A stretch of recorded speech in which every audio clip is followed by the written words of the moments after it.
안녕하세요. 주식으로 부자 되고 싶은 남자 주부남 원기둥입니다. 스트레스 받는 단타하지 마시고 편안하게 수익 낼 수 있는 저만의 투자 전략을 꾸준히 업로드할 예정이오니 잘 참고하셔서 성공 투자하는데 도움이 되었으면 좋겠습니다. 구독과 좋아요 많이 눌러주시면 영상 제작하는데 큰 힘이 됩니다. 자, 오늘 시장 상황이 어땠죠? 자, 오늘 변동성이 자 엄청 큰 시장이었습니다. 장중에 급락을 했다가 또 반등을 했다가 이런 모습들이 나왔죠. 그래서 제가 어제도 영상을 찍어 드렸을 때 이 코스피 같은 경우에 지금 이 차트 모양 자체가 그닥 좋은 모습이 아니다. 단기에 오버슈팅 나왔다고 했습니다. 네, 그리고 지금 개인들이 너무 불나방처럼 달려들고 있다. 이거 좀 조심해야 된다 라고 했는데, 자 어제 봉 이후에 어떤 모습이 나와버렸죠? 오늘 장중의 변동성이 커지고 자 조정이 나와버렸죠. 자, 지금 보시는 차트가 코스피 일봉 차트인데요. 자, 분봉 차트를 한번 봐보시면요, 보세요. 코스피가 오전에는 별로 이렇게 변동성이 별로 크진 않았는데 보세요. 자, 오후 12시 1시에 급락이 나오죠. 이때 급락이 나오면서 얼마까지 빠졌냐? 자, 마이너스 3%, 마이너스 3.2%까지 급락을 했습니다. 지수가 엄청 빠졌죠. 마이너스 3.2%면. 그리고 나서 급락 이후에 자, 오후 2시부터 반등을 합니다. 그러면서 오늘 장중에 자, 급락 이후에 자, 반등을 하면서 마감을 해줬는데 변동성이 워낙 컸다. 그래서 지금 대형주 이 코스피의 모습은 지금 제가 또 말씀드리지만 단기에 너무 오버슈팅이 나왔다. 그래서 자, 쉬어가는 모습이 저는 나올 것이라고 보십니다. 쉬어가는 모습. 이 쉬어가는 모습이 어느 정도 나올지는 예상 못합니다. 그건 대응을 하면 되는 거고, 이게 이렇게 올라갔다가 그냥 옆으로 이렇게 횡보를 하면서 쉴 수도 있고, 이게 올라갔다가 이렇게 슉 빠져가지고 이렇게 조정할 수도 있습니다. 이거는 뭐 아무도 모르죠. 이 시세는 어떻게 갈지 모르는 거고, 이런 모습들이 나올 수 있다는 걸 여러분들은 미리 대비를 하고 대응을 하시기 바랍니다. 그리고 그러니까 그 내일 모레가 자 1월에 옵션 만기일입니다. 옵션 만기일. 자, 옵션 만기일이고, 옵션 만기일을 앞두고 좀 시장이 너무 급등을 했고, 자 변동성이 커지고 있다 라고 보시면 됩니다. 그래서 대형주는 자 이런 패턴들이 나올 거다 라는 것을 기억을 하시고요. 여기에 맞게끔 대응하시고, 지금은 대형주보다는 좀 중소형주 쪽으로 조금 자금 이동하고, 왜냐면 자 이 대형주의 자금이 이렇게 쏠렸잖아요. 개인들이 엄청난 자금이 쏠렸어요. 근데 이게 조정을 해요. 그러면 그 자금들이 어디로 갈까요? 자, 그동안 대형주 대비해서 코스피 대비 상대적으로 못 갔던 자 중소형주로 가는 겁니다. 그래서 자, 중소형주의 종목별 장세가 나올 수 있다고 저는 봅니다. 그래서 지금 이 코스피의 조정이 어느 정도 나올지는 예측하기 힘들지만, 자 이런 모습들을 미리 인식을 하시고 투자를 한번 해보시기 바랍니다. 코스피 오늘 수급을 보시면요, 개인이 오늘도 2조 3천억을 샀습니다. 외국인 6천억 팔고 기관은 1조 7천억 팔았죠. 자, 개인이 이 거래일 동안에 코스피를요, 자 6조 7천억, 한 6조 8천억 정도 샀어요. 어마어마한 돈이네요. 예, 이 자금들이, 엄청난 자금들이 와서 지금 개인들이 사고 있는데, 자 외국인과 기관은 자 누르고 있습니다. 못 가게 누르고 있죠. 기관도 보시면 자 금융투자 엄청나게 매도 팔고 있고, 보험도 계속 팔고 있죠. 보험은 뭐 최근 한 달간 계속 팔고 있죠. 다 투신도 계속 팔고 있습니다. 투신은 왜 파냐? 투신은 펀드 자금입니다. 펀드 자금. 개인들이 펀드를 맡기지 않고 이 자금을 매도를 하고 직접 투자를 하게 돼요. 이 투신 자금이 개인으로 넘어오는 겁니다. 그죠? 그리고 자 연기금도 엄청나게 팔고 있습니다. 네, 기관들이 이렇게 팔고 있다. 이렇게 계속해서 팔고 있는데 개인의 수급만으로 지수를 계속 끌어올린다. 아, 저는 좀 그건 좀 부정적으로 보고 있습니다. 다음은 코스닥을 한번 보겠습니다. 자, 코스닥도 장중에 변동성이 컸죠. 코스닥도 보시면 자, 오늘 마이너스 2%까지 자, 분봉을 보시면 자, 이때 마이너스 2%까지 급락을 합니다. 그리고 나서 급반등을 하죠. 네. 근데 지금 보시면 코스피 대비해서 자, 코스피는 지금 아직 이 노란색 21선에 한참 이게 이격이 크죠. 단기 이격이 큽니다. 근데 코스닥 같은 경우에는 거의 좀 21선 근처에 있습니다. 그래서 이게 상대적으로 지금 못 갔죠. 최근에 대형주로 자금이 너무 쏠리면서. 그래서 이제 대형주 자금들이 이제 저는 코스닥으로 넘어올 가능성이 높다라고 저는 보고 있습니다. 자, 코스닥도 수급을 한번 보시면요. 코스닥도 여전히 개인이 샀죠. 근데 외국인이 얼마 팔지 않습니다. 879억 팔았고. 자, 기관은 여전히 매도를 하고 있죠. 기관은 매도하고 있지만 외국인은 얼마 팔고 있지 않다. 예. 라고 보시면 됩니다.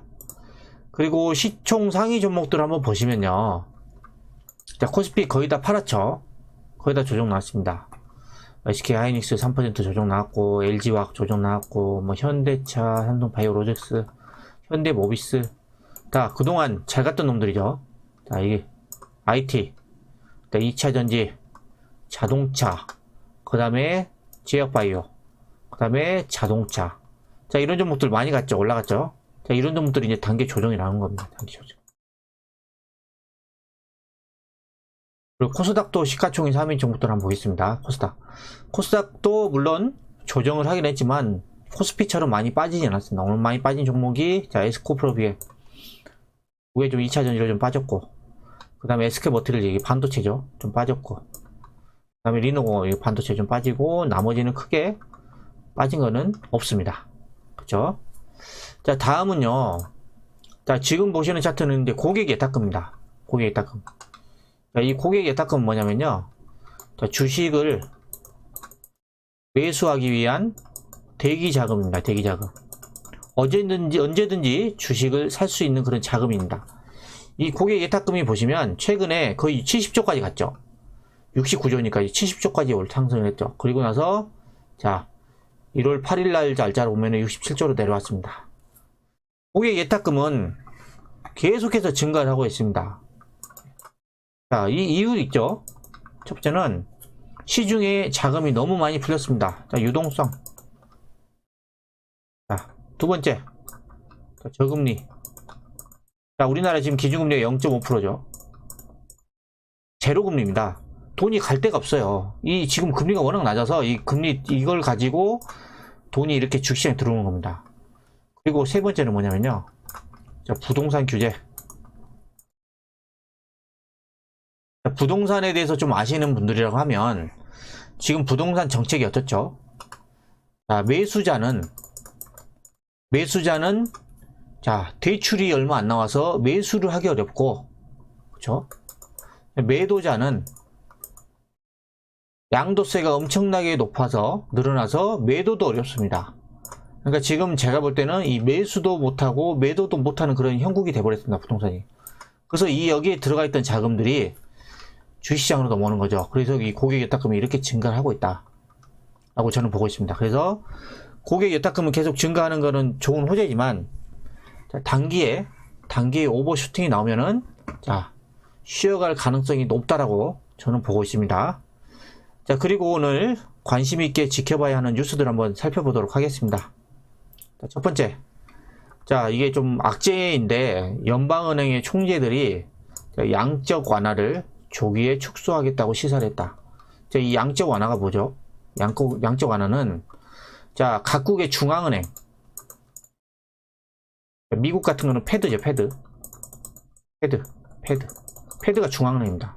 중앙은행이 시중에 유동성을 공급하기 위해서 자, 채권을 매입하는 겁니다. 채권을 매입하면 매입할수록 이 채권의 자금들이 계속 유동성으로 시중에 떠돌겠죠. 이게 양적 완화인데 이걸 양적 완화를 조기 축소한다는 거는 이 채권 매입 규모를 계속 줄이는 겁니다. 그러면 유동성 규모가 줄어들겠죠. 그러면은 이 증시에는 좀 악재가 될 수가 있습니다. 그리고 보시면 이게 왜 양적 완화 축소했냐 보면 자, 인플레이션입니다.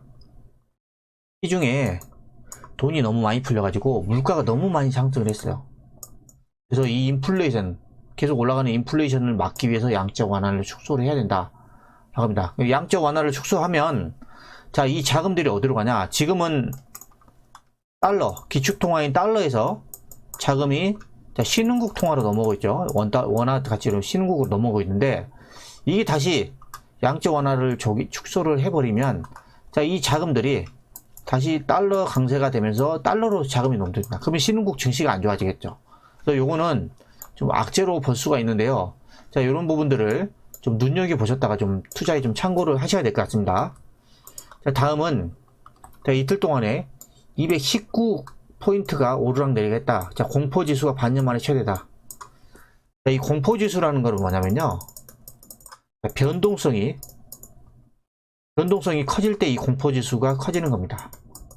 자, 최근, 자, 그젠가요? 어제하고 이제 오늘이죠. 오늘 보면은, 자, 주식시장의 변동성이 엄청나게 커졌죠. 그래서 공포지수가 지금 반년 만에 최대다. 자, 이런 것들은 좀 경계할 필요가 있습니다. 이런 거. 이거 막 불나방처럼 계속 달려들 필요가 없고, 이런 부분들을 경계를 해야 된다.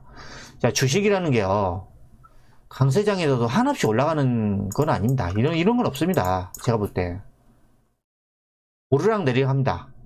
상승도 있고, 하락도 있습니다.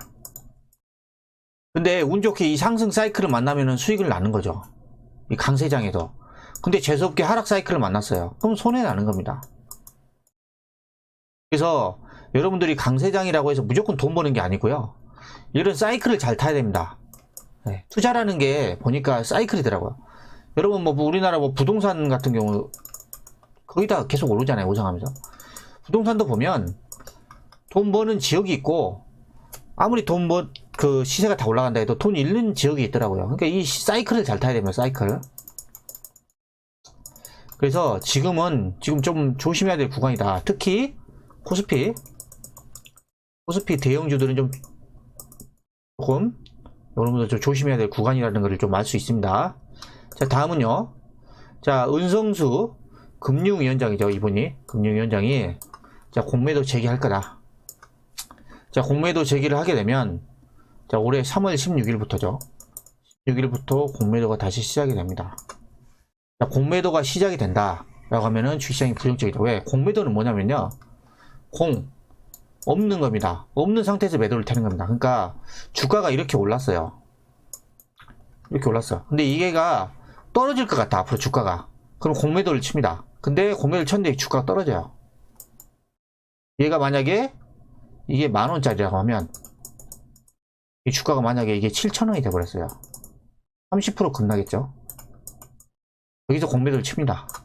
그래서 이때 주식을 사가지고 대갚습니다. 그러면 주가는 마이너스 30% 쳤지만 공매도 친 사람들은 플러스 30% 수익인 거예요. 그래서 종목별로 이 고점에 많이 도달하는 종목들이 이런 공매도 타겟이 되는 겁니다.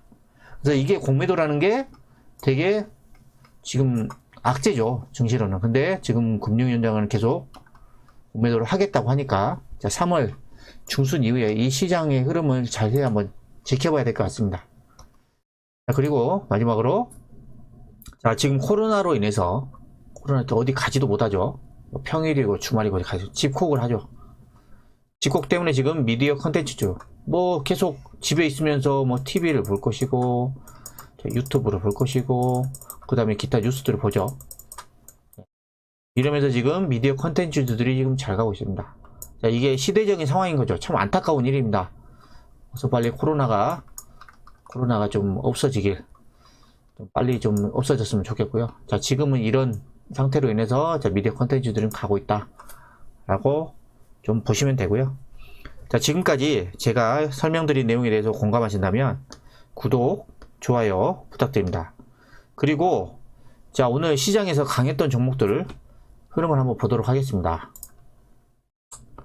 자, 먼저 넷패스입니다. 제가 넷패스에 대해서는 말씀을 많이 드렸죠. 자, 이 구간에서 제가 말씀드린 것 같아요. 이 구간에서. 넷패스는 자, 비메모리 핵심주다. 네. 얘는 갈 때가 됐다라고 했는데 제가 이야기하고 나서 이 급등이 나와버렸습니다. 저도 넷패스를 계속 지켜보고 있다가 저도 이 구간에 샀거든요. 이 구간에. 여기 급등이 나오더라고요. 근데 이 급등 이후에 이 강한 종목들을 잘 보셔야 돼요. 이 급등을 하잖아요. 이게 주가가 이렇게 내려와야지 이제 살 수가 있는데 세력들이 이 주가까지 조정을 안 시킵니다. 계속 옆으로 횡보를 시켜버리죠. 그러면 주가가 고점에 뜬 상태에서 자 매수하기가 되게 어렵습니다. 이런 종목들은. 그래서 요런 구간에서 사셔야지 이렇게 떠버리면 주가를 사기 힘듭니다. 그래서 이런 부분도 꼭 명심하기 바랍니다. 자 반도체 지금 잘 가고 있죠. 잘 가고 있고 미디어 컨텐츠주 자 스튜디오 드래곤입니다. 이거는 스튜디오 드래곤. 자 미디어 컨텐츠주가 최근에 강세를 보이고 있습니다. 그리고 유진테크 이거는 반도체 장비죠. 반도체 장비 자 오늘 6.3% 급등하면서 자 전고점을 이제 돌파를 했죠. 예, 이죠. LB세비콘 이것도 반도체 장비죠. 장비 이것도 잘 가고 있죠. 반도체 잘 가고 있고 자, 참 좋은 여행 자 이거 여행주를 제가 원래 안 봤었는데 여행주도 좀 볼 필요가 있는 것 같습니다. 아직은 추세가 하락입니다. 아직은 추세는 하락인데 자, 백신에 대한 기대감이죠. 이거는 백신에 대한 기대감으로 자 1차 급등이 한번 나왔습니다. 이게 한 6,000원짜리가 12,000원 갔으니까 한 2배 올랐죠. 2배 단기간에. 그리고 좀 조정하고 좀 반등 나오고 있는데 자 지금 이제 단기 추세는 어떻게 될지 모르겠지만 이 백신으로 인해서 자 전 세계가 자 집단 면역이 곳곳에 생긴다고 하면 사람들이 갇혀있던 여행을 제일 많이 가시겠죠. 여행. 네, 여행입니다. 그래서 이 여행 관련주들도 좀 눈여겨볼 필요는 있을 것 같습니다. 그리고 CIS 자 2차전지죠. 이게 소형주 2차전지 중소형주가 자 급등 나와버렸습니다. 보세요.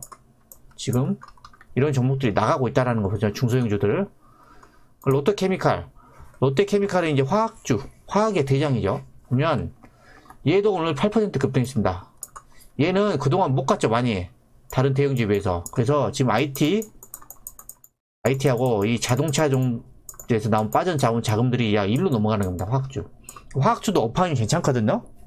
물론 뭐 주가 상승률이 뭐 다른 뭐 주도주에 비해서 좀 떨어질 수는 있지만 화학주도 괜찮습니다. 제가 볼 때는. 그리고 자 DB하이텍이 오늘도 또 10% 급등했네요. 저는 한 이 구간에서 좀 팔았거든요. 매도를 단계 너무 올라서. 근데 너무 급등을 하네요. 요거. 그래서 자 이런 종목들은 기존에 매수하신 분들은 이제 매도 시점을 고려를 해야 되겠지만 신규 매수는 이런 시점에서 하면 안 되겠죠. 자, 요 구간입니다. 요 구간에서 하셔야 돼요. 신규 매수를. 그렇죠? 지금 올라가는데 이게 매수하면 어떻게 돼요? 추격 매수를. 이런 거 하시면 안 됩니다. 자, 그리고 마지막으로 대덕전자. 요거는 PCB 업체죠. PCB. 자, 급등해버렸지. 8% 급등. 자, 보세요. 이런 것도 자, 요런 구간들에서 사셔야 되는 거예요. 요런 구간.